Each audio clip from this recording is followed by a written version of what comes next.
Mas Bambang menatap langit-langit kamarnya yang ditutupi kelambu.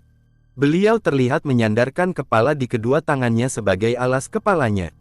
Mbak Cuplis, istri Mas Bambang terlihat heran melihat tingkah laku suaminya malam itu. "Kenapa toh, Mas?" tanya Mbak Cuplis sambil melepas ikat rambutnya dan ikut berbaring di samping Mas Bambang.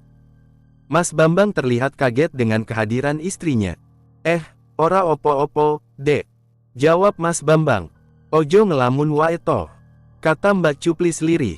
Mbak Cuplis lalu menepuk Mas Bambang yang terlihat resah memikirkan sesuatu. "Mas," kata Mbak Cuplis.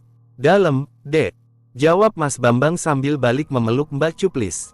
"Ish, ojo ngelamun toh Mas," ucap Mbak Cuplis sambil cemberut. "Enggak kok," kata Mas Bambang sambil mengecup kening Mbak Cuplis. Mereka berdua berpelukan erat di bawah naungan kelambu di dalam kamar. Malam itu mereka berdua merasakan kemesraan seperti saat pertama kali bertemu, hingga tiba-tiba kemesraan mereka berdua terganggu oleh sebuah suara jeritan keras, yang entah dari mana asalnya. "Mas," ucap Mbak Cuplis sedikit berteriak takut. Mas Bambang langsung beranjak dari tempat tidur sambil membenarkan sarungnya menuju ke depan. Mbak Cuplis mengikuti Mas Bambang dari belakang. Mas Bambang pergi keluar membuka pintu, menatap kegelapan malam yang diiringi jeritan secara terus-menerus. "Mas," kata Mbak Cuplis sambil menarik baju Mas Bambang mencegahnya keluar dari rumah. Mas Bambang melihat sekali lagi ke arah luar, menatap langit gelap tanpa satupun bintang malam ini. Suara jeritan itu membuat kami terdiam di tempat masing-masing. Aku segera mencari arah suara, aku menyimpulkan suara itu jeritan seorang perempuan. Kami kembali berkumpul di ruang tengah. Malam ini terasa sangat berbeda daripada malam-malam sebelumnya. Nafas kami terasa sesak, kami saling bergandengan tangan berharap semua ini cepat selesai dengan sendirinya. Kami semua memutuskan untuk tidur bersama di ruang tengah menunggu pagi hari menjelang. Suasana pagi ini terasa berbeda. Angin yang turun dari bukit, membawa aroma anyir yang membuat siapa saja yang menciumnya ingin muntah. Pagi ini kami berkumpul bersama dengan Mbah Carik, juru kunci dan penduduk desa ini. Kami mengerubungi salah satu rumah warga di Brangwetan. Mbah Gani dan Mbah Carik terlihat masuk ke dalam melihat apa yang sebenarnya terjadi. "Astagfirullahalazim," ucap Mbah Gani saat melihat seseorang yang tergeletak di salah satu pojok rumah. Warga segera masuk dengan paksa untuk melihat apa yang terjadi di dalam, namun sebelum hal itu terjadi Arif dan Bewok menghalangi mereka sekuat tenaga. Namun kekuatan Arif dan Bewok tidak dapat menahan gerudukan dari warga yang penasaran. Aku dan Topa juga ikut penasaran dengan apa yang terjadi, hingga kami berdua ikut berdesak-desakan untuk melihat keadaan di sana. Aku dibuat tercengang melihat apa yang kami lihat. Terlihat sesosok mayat dengan darah yang keluar dari kulit, mata, hidung dan telinga. Aku menutup mulutku, menahan rasa mual yang mulai berkontraksi di dalam perutku. Aku segera menjauh dari sana karena tidak kuat melihat apa yang aku saksikan barusan. Yuni terlihat panik saat aku keluar dengan kondisi wajah yang pucat. Angga dan Bayu segera menopang tubuhku agar tidak terjatuh ke tanah karena badanku gemetaran. "Apa yang kalian lihat? Segera bubar!" teriak Mbah Sarwoto yang terlihat memakai blangkon dan setelan baju hitam khas miliknya. Penduduk melihat Mbah Sarwoto dengan rasa takut dan segera membuat jalan untuk Mbah Sarwoto. Mas Bambang terlihat menatap Mbah Sarwoto dengan tatapan tajam. Kurasa Mas Bambang masih tidak bisa melupakan apa yang beliau lakukan kepada Alif kemarin.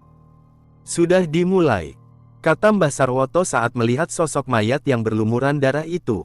"Kita harus menghentikannya sebelum korban lain berjatuhan," kata Mbah Gani. Mbah Sarwoto terlihat manggut-manggut menyetujui perkataan Mbah Gani. "Sebaiknya jenazah segera kita urus, untuk memandikan jenazah serta menguburkannya, semuanya diserahkan kepada juru kunci," ujar Mbah Carik sambil menatap ke arah Mbah Sarwoto dan Mbah Gani. "Bagaimana keadaan keluarganya yang lain?" tanya Mbah Carik. Mbah Gani menunjuk ke ruang sudut di bawah meja. Terlihat seorang wanita yang ketakutan sambil memeluk tengkuk lututnya dalam keadaan ketakutan. Warga beriringan mengantar sebuah jenazah yang ditutupi oleh kain hitam di keranda. Terlihat hanya sedikit warga yang mengikuti pemakaman tersebut, kebanyakan dari warga bersembunyi menutup pintu rumahnya saat iring-iringan pembawa keranda melewati depan rumah mereka. Aku, Topa, Bayu, Angga dan Rijal pergi mengikuti pemakaman tersebut. Pemakaman berlangsung dalam hening, tak ada doa ataupun suara sedikit pun dari para pembantu pemakaman. Aku melihat saat jenazah itu dimasukkan dalam liang lahat. Terlihat wajahnya ditutupi oleh kain hitam, darah pun terlihat merembes ke kain mori jenazah sehingga membuat kain mori yang awalnya putih kini sebagiannya berwarna merah darah. Untuk berjaga-jaga, sebaiknya adik-adik sekalian menginap di rumah Mbah Gani untuk beberapa hari. Kata Mbah Carik saat kami semua berkumpul di balai desa. Benar, sebaiknya adik-adik menginap di rumah Mbah. Tambah Mbah Gani. Kami mengiyakan tanpa menjawab permintaan dari Mbah Carik dan Mbah Gani. Kami semua hanya mengangguk karena kami semua masih ketakutan dengan hal yang telah terjadi di desa ini. Tragedi ini telah terjadi, inilah akibatnya bila kita lembek kepada keturunan Gono. Kata Mbah Sarwoto sambil menghisap rokok di mulutnya. Bukankah semua sudah dijelaskan oleh Alif sendiri, bahwa dia tidak memiliki niatan bahkan dendam untuk menyakiti warga desa ini? Kata Mas Bambang tegas. Halah Bang, jangan tertipu, tipu daya busuk anak iblis itu. Kata Mbah Sarwoto. Woto, sebaiknya kamu tidak lagi menyebarkan gosip yang aneh-aneh lagi. Kata Mbah Carik sambil menunjuk ke arah Mbah Sarwoto.